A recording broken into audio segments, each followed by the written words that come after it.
Though we are not, it is not mandatory, but we give 8% DA also every year. Though we are not, it is not mandatory, but we give 8% DA also every year. DA দেওয়া যদি mandatory না হয় তাহলে উনি কেন্দ্রীয় সরকারের থেকে DA বাবদ টাকাগুলো নেন কেন? সেই টাকাগুলো দিয়ে উনি ভোট কেনেন। তাহলে 8% যদি প্রত্যেক বছরে দিতেন, তাহলে 20 সাল থেকে যদি 8% দেন, তাহলে 20 আর 5 25 সাল, মানে 5 8 40, এইটাই হচ্ছে যেটা হিসেব দাঁড়ায়। কিন্তু এখন আমাদের বকেয়া রয়েছে সেই 40%, তাহলে তো সেই বকেয়া হতো না, আমরা 58%, 40% দিয়ে দিলে 58%ই পেতাম। উনি দেখলাম খবরের কাগজে বলেছে উনি নাকি পে কমিশন দেয়। পে কমিশন আবার দেয় নাকি? পে কমিশন একটা কমিশন, সেটাকে বসানো হয় কর্মচারীদের বেতন ভাতা বৃদ্ধি করবার জন্য। এটা সাংবিধানিক অধিকার, সংবিধানের 309 ধারা অনুসারে। উনি কিছু দয়া করছেন। উনি যে থুতু ছুঁড়েছিলেন আগের সরকারের দিকে, সেটাই তো ওনার মুখের ওপরে এসে পড়ছে। উনি তাহলে পদত্যাগ করুন, ওনারও তো চেয়ারে থাকার অধিকার নেই। মেসি কাণ্ডে বলেছে উনি ক্ষমা চাইছে, তার অভয়া কাণ্ডে ক্ষমা চাননি কেন? অভয়া মেসির মতো বিশ্ববিখ্যাত নয় বলে? অভয়া একটা গরিব ঘরের মেয়ে, নিজের চেষ্টায় ডাক্তারি পাশ করেছিল, আর আপনার স্বাস্থ্য দপ্তরে চুরি ধরে ফেলেছিল বলে তাকে খুন করিয়ে দিলেন আপনারা। আপনি রাত্রি 2টো অবধি ফোন ধরেছিলেন কিসের জন্যে? সিবিআইও আপনাকে ডাকেনি, কিসের জন্যে আপনি ফোন ধরেছিলেন রাত্রি 2টো অবধি? কারণ আর সেই তখন ক্ষমা চাইতে পারলেন না, তখন বললেন যে না আমি কেন ছাড়বো, আমি 10 লক্ষ টাকা দিতে পারি, এইসব কথা বললেন। আর মেসির জন্য, মেসি যেহেতু অল ওভার ওয়ার্ল্ড ফিগার, সেই জন্য তার জন্য ক্ষমা চাইছেন। এসব ভণ্ডামি রাজ্যের মানুষ ধরে ফেলেছে এবং উনি এর ফল আগামী দিনে বুঝবেন। রাজ্য সরকারি কর্মচারীদের উনি কুকুর বেড়াল বলেই মনে করেন। উনি রাজ্য সরকারি কর্মচারীদের এইসব মুখে গালাগাল, সেগুলো অশ্রাব্য গালাগাল দিয়ে উনি কথা বলেন। তো ওনার মনোভাব তো এইটাই। তার কারণ হচ্ছে ওনার সরকারি আমরা যেরকম নিজেদের মেধার ভিত্তিতে পরীক্ষা দিয়ে পাশ করে চাকরি পেয়েছি, ওনার তো সেই যোগ্যতা নেই। উনি একটা ভুয়ো ডক্টরের ডিগ্রি নিয়ে উনি কেরিয়ার শুরু করেছিলেন। তো তার মিথ্যে রাজ্যবাসী কেন ধরতে পারেনি আমি জানি না। উনি বোঝেন যে কী করে ভোটে জালিয়াতি করে ক্ষমতায় থাকবো এবং কয়লা বালি এ সমস্ত চুরির ব্যবস্থা করে বিদেশে যে অ্যাকাউন্ট ওনার দলের যে আছে, সর্বভারতীয় সম্পাদক, সাংসদ, তার দেশে কোনো অ্যাকাউন্ট নেই। বিচারপতি অবধি অবাক হয়ে গেছে অমৃতা সিনহা, যে একজন এমপির অ্যাকাউন্ট নেই, বলছে না উনি নাকি হাতে হাতে টাকা নেন। তাহলে অ্যাকাউন্ট কোথায় আছে তার? আসলে উনি একজন ভীতু মহিলা ভান করে বসে আছেন যে উনি সিংহিনী। আসলে উনি ও সমস্ত কিছুই নয়, উনি হচ্ছে চরম ভীতু একজন মহিলা। স্যার বলছে মুখ্যমন্ত্রী দাবি করছেন ডিএ দেয়া মানে ম্যান্ডেটরি নয়, বাধ্যতামূলক নয়, তাও মুখ্যমন্ত্রী প্রত্যেক বছর ডিএ দিচ্ছে 8% হারে। কি বলবেন? ডিএ দেওয়া যদি ম্যান্ডেটারি না হয় তাহলে উনি কেন্দ্রীয় সরকারের থেকে ডিএ বাবদ টাকাগুলো নেন কেন? ফিনান্স কমিশনের মারফত কেন্দ্রীয় সরকার সমস্ত রাজ্য সরকারি কর্মচারী, 3.5 লক্ষ রাজ্য সরকারি কর্মচারী এবং 6 লক্ষ যে শিক্ষক এবং বাকি যারা অবসরপ্রাপ্ত, এই মোট প্রায় 12 লক্ষ কর্মচারী এবং অবসরপ্রাপ্ত কর্মচারীর টাকা কেন্দ্রীয় সরকার দেয়। তার মধ্যে সরকারি কর্মচারীদের পুরো টাকা, ডিএ বাবদ পুরো টাকা কেন্দ্রীয় সরকার দেয়, আর যেটা আপনার শিক্ষক, বোর্ড কর্পোরেশন, পঞ্চায়েত, তাদের জন্য 60% টাকা দেয়। সেই টাকার হিসেব তো আমরা 3 বছর ধরে চাইছি, উনি সেই টাকার হিসেব তো দেননি। কেন্দ্রীয় সরকার এই টাকাটা যে দেয় সেটা হচ্ছে all India consumer price index অনুযায়ী আমাদের বেতন স্থির হয়েছে। এবার সেই মতো কেন্দ্রীয় সরকার টাকাটা দেয়। কেন্দ্রীয় সরকার নিজেদের বা সারা ভারতবর্ষে অন্য রাজ্য সরকারি কর্মচারীরাও পায়। এই রাজ্যের মুখ্যমন্ত্রীও কেন্দ্রের মাধ্যমে সেই টাকা পায়, উনি সেই টাকার কোনো হিসেব আজ অবধি দিতে পারেননি। তো এই যে বলছে ম্যান্ডেটারি নয়, এটা হচ্ছে মিথ্যে কথা সম্পূর্ণ। উনি কেন্দ্রের যে টাকা নেন, সেই টাকা যদি ম্যান্ডেটারি না হয় কেন্দ্রের টাকা, তাহলে প্রত্যাখ্যান করতেন। সেই টাকাগুলো দিয়ে উনি ভোট কেনেন। আর এইসব মিথ্যে কথা বলছেন। এই যে 8% বলেছে বছরে 8%, এটাও সংগ্রামী যৌথ মঞ্চের আন্দোলনের ফলেই ওনার মাথায় ঢুকেছে। উনি 2020 সালে যে 19-এর রোপা প্রকাশিত হয়, সেখানে আমাদের ডিএ 0 ছিল। তারপরে হাউস রেন্ট সেখানে 3% কমিয়ে দেওয়া হয়েছিল, 12% করে দেওয়া হয়েছিল। সেইটা 21 সালে আবার, এটা যেহেতু বিধানসভা নির্বাচন ছিল তখন ওই 3% টাকা উনি দেন। তারপরে 22 সালে মহার্ঘ ভাতা বাবদ 1% টাকা দেন। তারপরে 23 সালে যখন আমাদের এইখানে এই অবস্থান সংগ্রামী যৌথ মঞ্চ শহীদ মিনারে শুরু করলো, তখন উনি বিধানসভায় চিরকুটে ডিএ দিলেন, সেটাকে আমরা চিরকুট ডিএ নাম দিয়েছিলাম। তাতে আবার উনি আমাদের ব্যাংক মানে আক্রমণ করে বললেন যে চিরকুটে নাকি অনেকে পেনশন পেয়েছে, এইসব বলেছিলেন। তো তারপরে এই আন্দোলন চলতে চলতেই আমরা ধর্মঘট করি এবং তারপরে 24 সালে আমরা নবান্নর ভেতরে অবস্থান করি এবং যখন হাইকোর্ট আমাদের পক্ষে রায় দেয় নবান্নর ভেতরে অবস্থান করার, সেই সময় উনি এই অবস্থান আটকানোর জন্যে এই সময় এই 24শে ডিসেম্বর উনি ওই অ্যালেন পার্কে গিয়ে ওখানে যে ওই উৎসব উদ্বোধন করছিলেন, ক্রিসমাস উৎসব, সেখানে হাত জোর করে কর্মচারীদের বলেন যে জানুয়ারি মাস থেকে 4% নতুন বছরের উপহার দিচ্ছে। সেটা এমনি এমনি দেয়নি, ওই যে নবান্নয় অবস্থান করেছিল সংগ্রামী যৌথ মঞ্চ, এই 24 সালে 4%। আবার 24 সালে তারপরে আমরা অনশন করি সংগ্রামী যৌথ মঞ্চ এবং এই শুভঙ্কর ব্যানার্জি উনি 52 দিন অনশন করে, আমরাও করেছি। এবং তার পাশাপাশি 6-7 মাস ধর্মঘট ডাকা হয়েছিল, সেই তখন উনি আবার 4% ঘোষণা করেন, অর্থাৎ 24 সালে 4-8% 4 মাসের ব্যবধানে উনি দিয়েছিলেন। এবার ওটাই ওনার মাথায় রয়ে গেছে এবং এটা মিথ্যে কথা বলছেন যে উনি নাকি প্রত্যেক বছরই 8% দেন। তাহলে 8% যদি প্রত্যেক বছরে দিতেন, তাহলে 20 সাল থেকে যদি 8% দেন, তাহলে 20 আর 5 25 সাল, মানে 5-8 40, এইটাই হচ্ছে যেটা হিসেব দাঁড়ায়। কিন্তু এখন আমাদের বকেয়া রয়েছে সেই 40%, তাহলে তো সেই বকেয়া হতো না, আমরা 58%, 40% দিয়ে দিলে 58%ই পেতাম।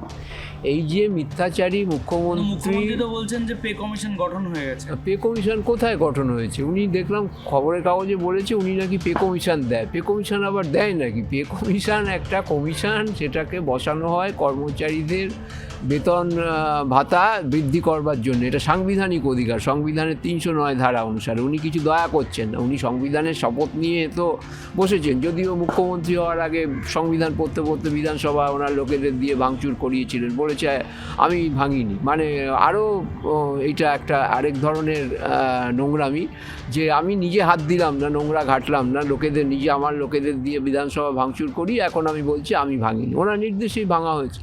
সেই সংবিধান অনুযায়ী উনি যে সংবিধান পড়তে পড়তে বিধানসভায় ভাঙচুর চালিয়েছিলেন, সেই সংবিধান যার জন্য নাকি ওনাকে 15 লক্ষ টাকা ক্ষতিপূরণ দিতে হয়েছিল শুনেছি, সেই সংবিধানেই আমাদের 309 ধারায় আমাদের বেতন ভাতা দেওয়ার কথা বলা হয়েছে। উনি নতুন কিছুই করছেন না, পে কমিশন কাউকে দেয় না। কিন্তু বকেয়া ডিএ যতদিন না সম্পূর্ণ হচ্ছে ততদিন তো নতুন পে কমিশন গঠন হবে না। না, পে কমিশন তো কেন্দ্রীয় সরকারকে অনুসরণ করলে 10 বছর অন্তরই হওয়ার কথা। তাহলে 16 তো এখানে গঠিত হয়নি, এখানে তারও 2-1 বছর পরে হয়েছিল এবং সেই পে কমিশন 4 বছরের পুরো বকেয়ার টাকা মেরে দিয়েছে।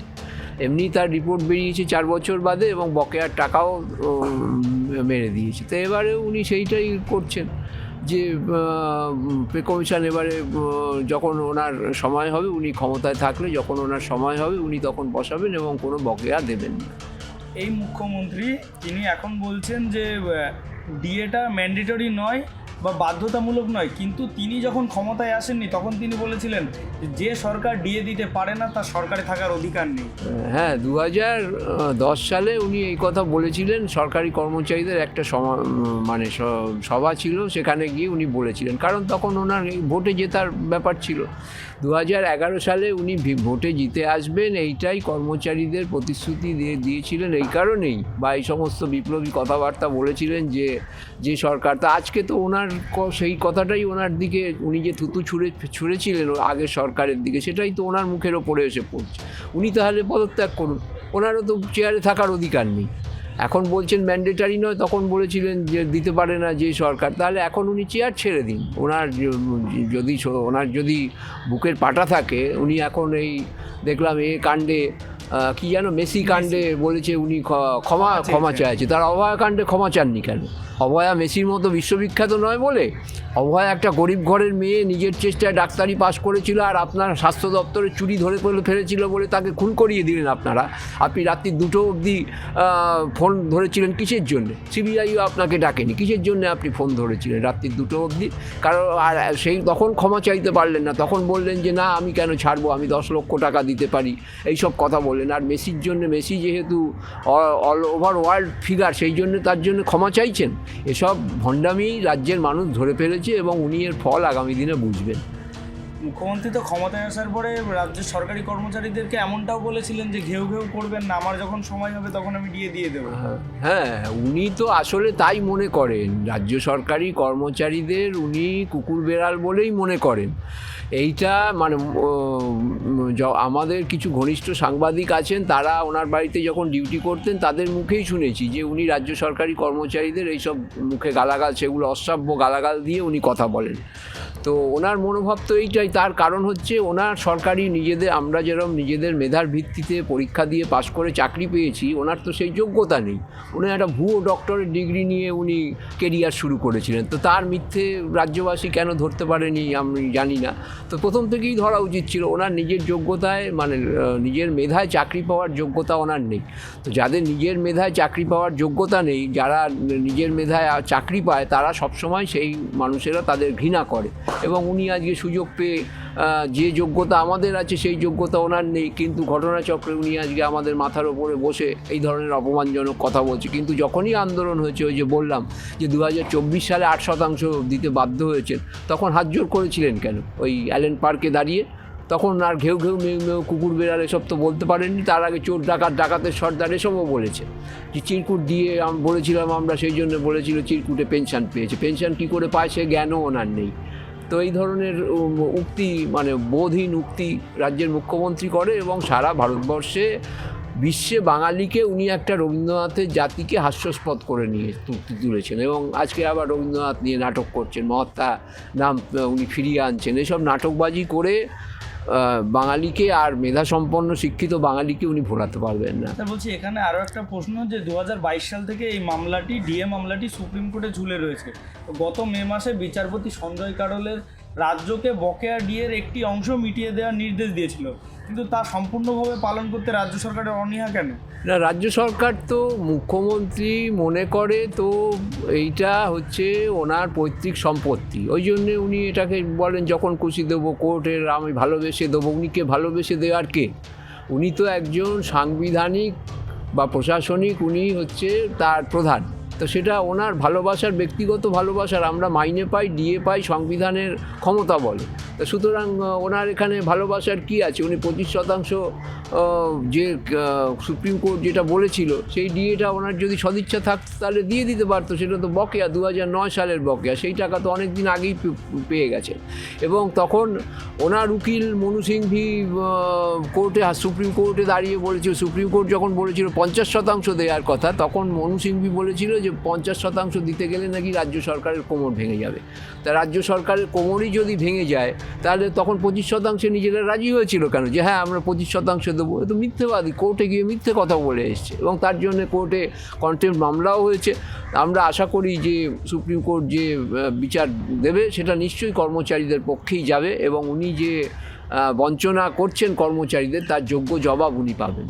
স্যার বলছি, বারবার শুনানির তারিখ পিছিয়ে যাওয়া এবং আইনি লড়াই দীর্ঘস্থায়ী হওয়ার ফলে কয়েক লক্ষ সরকারি কর্মচারীর পরিবার যে আর্থিক ক্ষতির সম্মুখীন হয়েছে, তার যে দায়ভার সেটা কি রাজ্য এড়াতে পারে? না, রাজ্য তো এড়াতে পারে না, কিন্তু রাজ্য সরকারের তো সেই লজ্জা এসব কিছুই নেই তাদের যদি এই চেতনা থাকতো যে এই পরিবারগুলো যারা অনেকে মারা গেছে, এই ডিএ তারা পাবেনই না, আর ভোগই করতে পারবেন না এর মধ্যে যে বকেয়া ডিএ 2009 সালে, তো তার দায় কে নেবে? উনি কথায় কথায় অন্যদের দোষারোপ করেন কিছু হলেই। কালকে দেখলাম ওই বলেছে অমিত মিত্র নাকি জিএসটির জন্য দায়ী। তা ওনার তাহলে বোঝার যখন বুদ্ধি নেই, তাহলে মুখ্যমন্ত্রী থাকারও অধিকার নেই। উনি অমিত মিত্র বুঝিয়ে দিল জিএসটি, অমিত মিত্রই ওনাকে পরামর্শ দিয়েছিল যে ডিএ দিতে হবে না।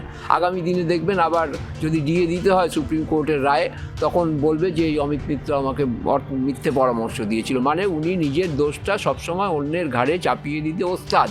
আর এই অমিত মিত্রর মতো লোকেরা বসে বসে ফিকির চেয়ারম্যান ছিলেন, ওনার কাজই তো আমাদের এই টাকা মারা। এই যে বলেছে বণিক সভার এতে কেন বলেছে যে ডিএ ম্যান্ডেটারি নয়, তার কারণ হচ্ছে যে পশ্চিমবঙ্গের মানুষদের কৃতদাস করতে হবে। এখানে যে বেতনটা পায় আইটি সেক্টরে, যে বেতন পায় 10,000 টাকা, সেটা ব্যাঙ্গালোরে গেলেই 30,000 টাকা। এখানে যেটা দৈনিক মজুরি 400 টাকা, সেটা হচ্ছে কর্ণাটকে গেলে বা তামিলনাড়ুতে গেলে সেটা দৈনিক 1200 টাকা। এর কারণটা কি? এর কারণটা হচ্ছে যে এই রাজ্যের সরকার কর্মচারীদের, শিক্ষকদের ঠিকমতো টাকা পয়সা তাদের যে বকেয়া সেটা দেয় না, all India consumer price index অনুযায়ী দেয় না, ওই জন্য এখানে মজুরি কম, আর দলে দলে পরিযায়ী শ্রমিক হয়ে তারা বাইরে চলে যাচ্ছে এবং বাঙালি বলে ওনারই দোষে তারা মার খাচ্ছে।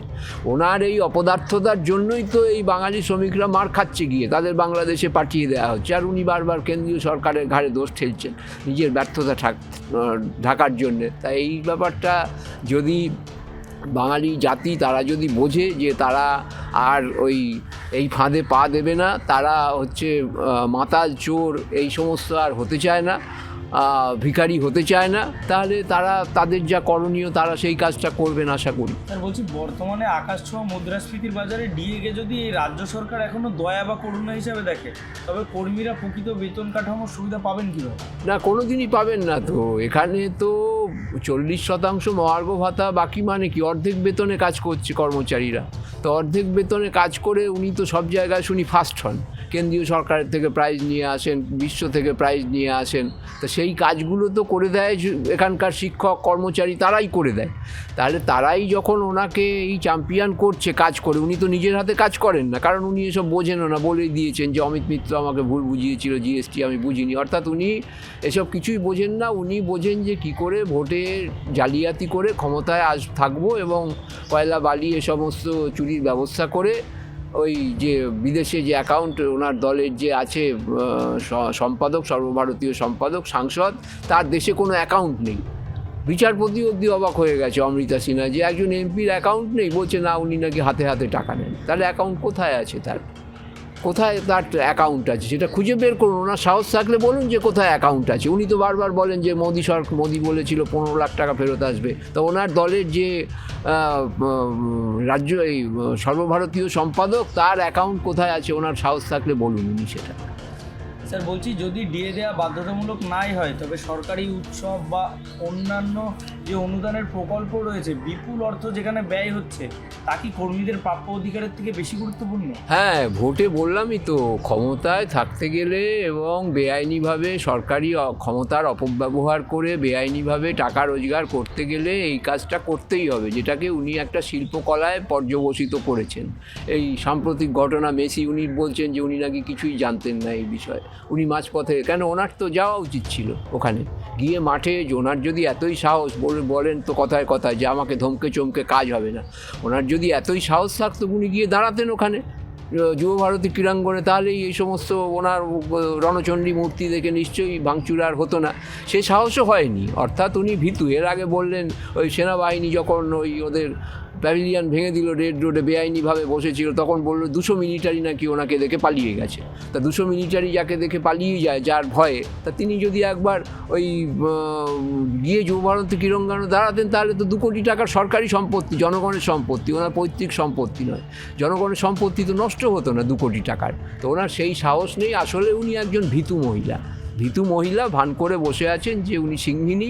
আসলে উনি ও সমস্ত কিছুই নয়, উনি হচ্ছে চরম ভীতু একজন মহিলা, এবং ভীতু বলেই উনি এই সমস্ত উল্টোপাল্টা কথা বলে। এবং এই আমাদের দুর্ভাগ্য যে এই রাজ্যের শিক্ষক, সরকারি কর্মচারী, তারাও যে পাল্টা মানে অন্য রাজ্যে, ভারতবর্ষের অন্যান্য রাজ্যে তারা যেভাবে আন্দোলন করে, এই রাজ্যের কর্মচারীরা পারছে না।